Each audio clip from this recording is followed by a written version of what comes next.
Oke semuanya, assalamualaikum warahmatullahi wabarakatuh. Sekarang gue lagi kedatangan temen gue yang memang ternyata deketan juga tetangga sama-sama orang Bekasi. Dan hari ini gue mau ngobrol banyak sama dia karena kebetulan dia punya pengalaman yang sepertinya perlu banget buat diulik lebih dalam, yaitu pengalaman kerja di sebuah negara yang mayoritas tentunya bukan umat muslim ya, mayoritas non Hmm. muslim. Nah, kita pengen lebih tahu nih, karena kan sudah bertahun-tahun di sana, apa yang bisa didapetin di sana, dan tentunya bagaimana aktivitas sebagai seorang muslim di sana. Nah, pengen tahu kesehariannya nih. Ada di samping gua ada Lutfi. Apa kabar Lutfi?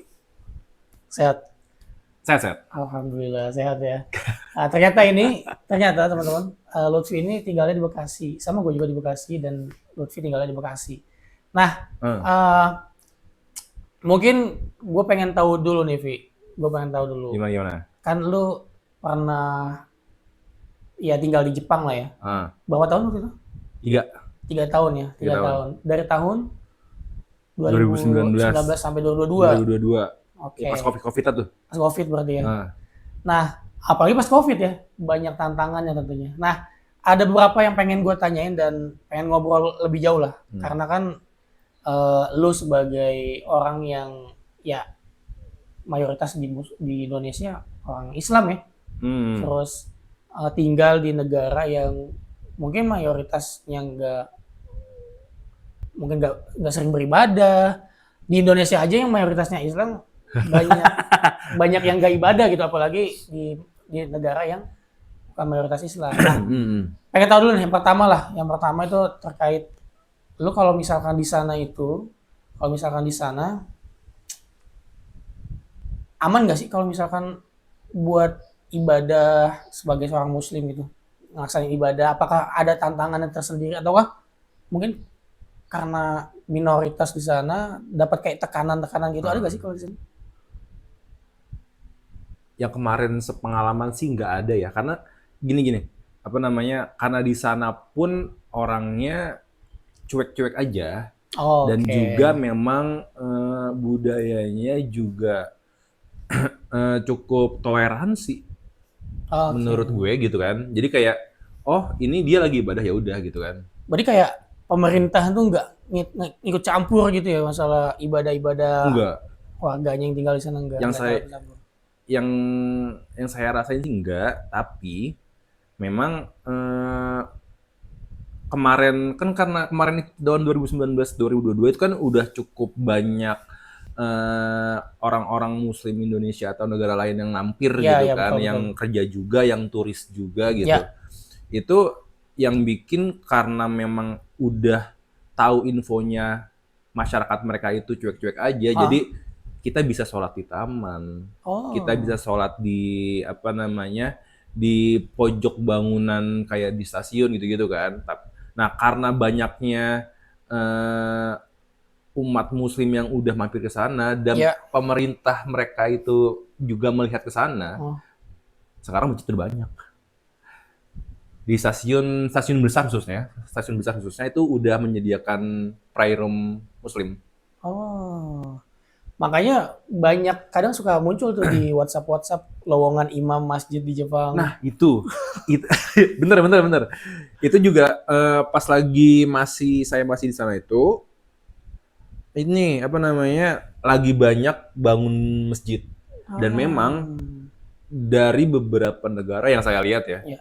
dari beberapa negara itu kebanyakan makmurnya masjid itu sama orang Indonesia. Oh. Tapi kalau Bener. kalau kalau itu kan dari segi enaknya gitu ya. Nah, Nah, kalau misalkan ada nggak sih nggak enaknya gitu kalau misalkan kita ya sebagai orang muslim hmm. yang tentunya kita mau ibadah di sana tuh ada nggak enaknya nggak sih? Ada jika dapet lingkungan yang memang nggak cukup friendly ya. Kan juga Oh, memang ya, ada ya, ya. eh, pada saat di sana kan pernah kumpul sama orang-orang baru gitu ya Ah, ke Masjid Indonesia, kumpul sama teman-teman baru yang dimana memang di salah satu dari mereka itu yang kurang beruntung dapat lingkungannya yang nggak friendly.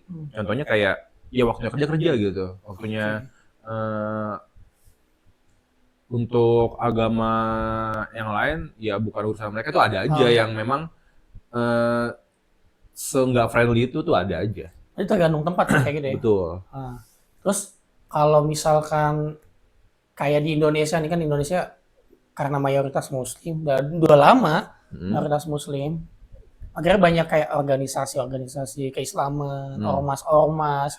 Nah, kalau di Jepang tuh gimana kondisi masyarakat Muslimnya? Apakah mereka juga ngebangun komunitas-komunitas semacam itu yang fokus buat belajar Islam dan sebagainya, itu apa ya udah belajar masing-masing aja udah, sama ustadz, ada ustadz belajar ya udah. Pastinya ada. Oh, ada. Ada banget. Kayak memang punya komunitasnya pasti per negara tuh. Oh. Kayak misalkan ada masjid Iya. Turki. Ya, itu pengurusnya orang Turki yang emang mayoritas itu orang Turki tuh. Ya. Atau mungkin emang lingkungannya itu orang Turki banyak kan. Ada lagi orang Bangladesh. Ada lagi orang Indonesia. Tapi memang kalau dilihat persemakmurannya masjid-masjid itu orang Indonesia paling jago. Paling jago ngurus masjid, paling jago ngurus jamaah. Itu orang Indonesia tuh. Kelihatan gitu. Dan juga di sana tuh ikut komunitas juga kan, ikut komunitas yang memang yang mencakup dari tempat tinggal aja. Di sana kan kemarin tinggal di prefektur Gunma, di sana tuh ada M3 Gunma. Terus juga kadang juga main ke KMI itu. KMI atau Keluarga Masyarakat Islam Indonesia. Jadi orang-orang Indonesia kumpulnya sama mereka gitu kan di Masjid Indonesia Tokyo gitu. Jadi memang komunitas-komunitas Muslim juga banyak di sana ya? Banyak banget malah. Banyak. Sekarang udah banyak banget. Dan dibiarin gitu aja sama pemerintah kan? Maksudnya enggak? Ada nggak sih kayak yang ekstrim-ekstrim gitu tapi tetap dibiarin sama pemerintah? Atau pemerintah di sana cukup selektif nyortir yang kayak gitu? Atau nggak ketahuan aja? Enggak sampai sana sih, tapi memang cukup bebas aja. Oh, bebas ya. Cukup bebas aja sih. Malah komunitas baru di lingkungan saya tuh apa namanya? Karena di domisilinya M3 Gunma itu cukup jauh. Iya. Jadi malah kita bikin komunitas sendiri. Oh. Di prefektur yang sama, kita mulai kegiatan-kegiatannya itu karena kemarin pas lagi Covid ya. Iya. Full tuh, sebulan sekali ada tuh. Kita undang ustadz-ustadz dari Indonesia gitu kan, buat temen-temennya juga terfasilitasi gitu kan, lewat Zoom. Jadi ya bentuk aja gitu kan. Oh gitu. Nah terus sama di sana itu kan tentunya kayak dari segi makanan harus selektif kan. Betul. Makanan, terus juga lingkungan juga. Apalagi kan kalau kita ngomongin Jepang itu konotasinya kadang suka negatif. Karena bagaimanapun juga kalau di dalam dunia hiburan. Seni, hiburan, Jepang itu salah satu penyumbang produksi film-film dewasa paling banyak gitu. Iya. Nah, di sana tuh memang apakah karena saking liberalnya, saking bebasnya, jadi yang baik mah dibiarin, yang buruk-buruk juga dibiarin gitu sama pemerintah, atau memang itu dirawat gitu sama pemerintah? Wah, kalau dirawat atau dibiarin itu nggak bisa jawab ke sana ya. Tapi kalau sepenglihatannya sih, karena memang tinggal nggak di kota besar, itu cukup teratur aja sih, nggak sebebas di kota besar. Iya. Karena buat main ke kota besar kan itu pas lagi liburan aja ya. Ya memang kayak di film-film aja sih, maksudnya kayak mereka sendiri-sendiri dan cuek-cuek aja orang lain mau ngapain gitu kan. Tapi kalau untuk di tempat tinggal yang jauh dari kota besar, itu cukup teratur aja, nggak sebebas itu. Nggak bebas itu ya? Atau mungkin nggak tahu di daerah lain ya, karena kan memang 3 tahun itu nggak cukup untuk keliling untuk Jepang explore gitu ya. Satu negara. Full, iya benar. Makanya. Itu banget. Nah, makanya mungkin bisa dibilang tergantung kita kalau misalkan kita di sana nyarinya yang jelek-jelek mah ya pasti ketemu Pasti kan. ada. Pasti Ada ketemu. banget. Tapi kalau misalkan kita ya nyari-nyarinya yang baik-baik aja ya pasti bakalan dianterin dan Iya, diketemuin sama yang nyari baiknya dan juga batasi diri. eh, nah, kalau misalkan kayak di penelitian-penelitian itu di Jepang itu negara yang sebagai negara yang banyak bunuh dirinya itu berarti valid tuh. Kalau itu. Atau Itu lu selama lu 3 tahun di sana lu sering dengar berita orang bunuh diri atau kalau gimana? berita bunuh diri itu per daerah ada mungkin ya, lebih ke kalau kalau yang diberitakan kayak hard work banget Ah ya. gitu kan, Hmm. itu lebih ke kota-kota besar tuh Hmm. kedengaran beritanya ya. Ya. Karena kan memang kita yang jauh dari kota besar, yang saya rasain itu apa ya, ya happy happy aja sih, maksudnya enggak Happy-happy aja. happy happy aja kayak orang-orang saya juga, kita tadi disuruh lembur nih, kita nggak usah lembur gitu. Ada aja misalnya kayak kita nggak usah lembur yuk, tapi kita sesuai targetin aja hari ini hanya gitu. Itu orang Jepang ya kalau emang kita pikirin di sini tuh kayaknya orang Jepang nggak gitu deh. Ada aja kayak gitu. Maksudnya sama kayak kita juga kita manusia, mereka juga manusia gitu loh. Sama aja. Cuman mungkin lebih banyak aja kali di sana yang kayak workaholic banget. Mungkin iya, mungkin juga enggak. Cuman lebih ke kita hanya tahu satu berita itu aja, dan memang hanya itu yang kita terima kan gitu, gitu doang. Terus kayak di Jepang tuh disiplin kan kuat banget sana ya. Oh banget. Disiplin tuh kuat banget, makanya ya salah satu negara maju jadinya. Karena memang disiplin banget warganya. Nah, kalau orang Indonesia kerja di sana ke bawah gak tuh? Disiplinnya tuh ke bawah apa? Ya orang Indonesia ya udahlah. Kalau dari program-program kerjanya itu kan minimal setahun, 3 tahun, ada yang 5 tahun, dan seterusnya gitu kan. Seharusnya itu ke bawah. Contohnya on time. Terus apa namanya, evaluasi hasil kerja itu full tuh. Nah itu nggak akan ketinggalan dari mereka, yang paling minimal mereka itu on time, telat. Jadi cukup disiplin di kayak waktu gitu, cukup disiplin sana ya. Banget. Oke. Banget. Jadi kalau apa namanya, kalau di kita itu biasanya juga jam segini, nah nggak ada tuh situ tuh. Nggak ada tuh. Kita janjian misalkan kita janjian jam 10 nih. Ya. Paling minimal 9:30 tuh udah di TKP tuh. Betul. Nah itu yang ngebedain mungkin ya. Habitnya orang Indo sama Jepang. Salah satunya itu mungkin ya. Ya oknum mungkin ya, cuman oknumnya banyak. Nah, berarti kalau udah kebawa disiplin, udah kebawa kayak rutinitas di sana, pernah kebayang nggak sih kalau lu sendiri buat kayak gua mau tinggal di sini aja deh? Ih banyak tahu. Teman-teman yang lain juga memang ada juga beberapa yang berpikir untuk mereka ambil apa namanya, target tinggal maksimal untuk bisa tinggal di sana. Atau paling gampangnya nikahin orang sana. Oke. Itu tuh. Tapi banyak kayak cewek-cewek muslim di sana banyak. Banyak. Maksudnya kan dari negara-negaranya juga ada. Oh iya.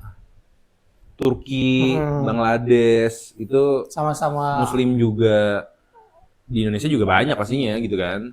Dan dari ragamnya negara muslim yang ada di Jepang, itu pun ada yang pasangannya orang Jepang juga, jadi kan ngikut aslinya. Oke.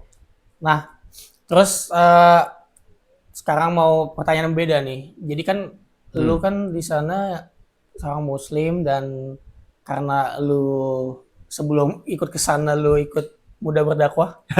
Iya. Ikut muda berdakwah, dan ternyata kan di sana juga lu ikut komunitas dakwah juga kan jatuhnya. Apa tuh? IMO itu apa? itu Kaus dakwah? itu yang tadi dibilang kita bikin komunitas baru tuh karena memang untuk jangkauan ke komunitas yang ada di satu prefektur itu jauh ternyata kita di ujung sini mereka di ujung sana gitu Oh kan iya. jadi gimana nih kita yang bisa memfasilitasi orang-orang yang dekat-dekat sini gitu kan Jadi makanya super regional gitu jadinya. iya jadi kita bikin aja yuk gitu kan dan memang eh, di sana emang banyak banget kan Iya. dan juga kebenaran banget kita dinaungin sama Sano Masjid yang memang Sano Masjid itu pengurusnya orang Indonesia tuh emang sering nampir oh di sini banyak ya orang Indonesianya kita bikin aja lah gitu bikin dan dalam naungannya mereka kita bikin bangun langsung Oke. gitu. Nah, pertanyaan terakhir nih ya sebelum ditutup karena waktu udah mau habis. Selama 3 tahun di sana, ada gak sih hal yang lu pengen lakuin tapi nggak kesampaian gitu? Dan kalau misalkan ada waktu lu pengen sana lagi dan lu pengen lakuin hal itu? Apa ya kemarin itu sangat-sangat pengen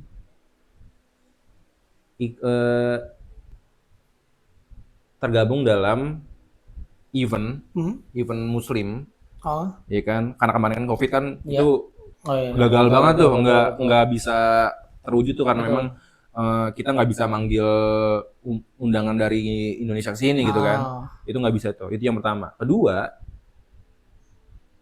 kemarin pernah naik Gunung Fuji tuh Oh gitu. tapi nggak sampai atas karena badai Kayak berarti sampai mana tuh kalau nggak sampai atas? Sampai base camp aja atau gimana? satu pos lagi Satu pos lagi. Itu udah terpaksa turun ketinggian berapa? waduh tingginya kan 4.000 sekian ya itu udah 3.900 atau 3.800 deh itu. Waduh, sayang banget. Itu sayang banget itu. Sayang banget. Waduh. Sayang banget sih, Bang. Ya semoga bisa balik lagi sana dan bisa naik Gunung Fuji ya.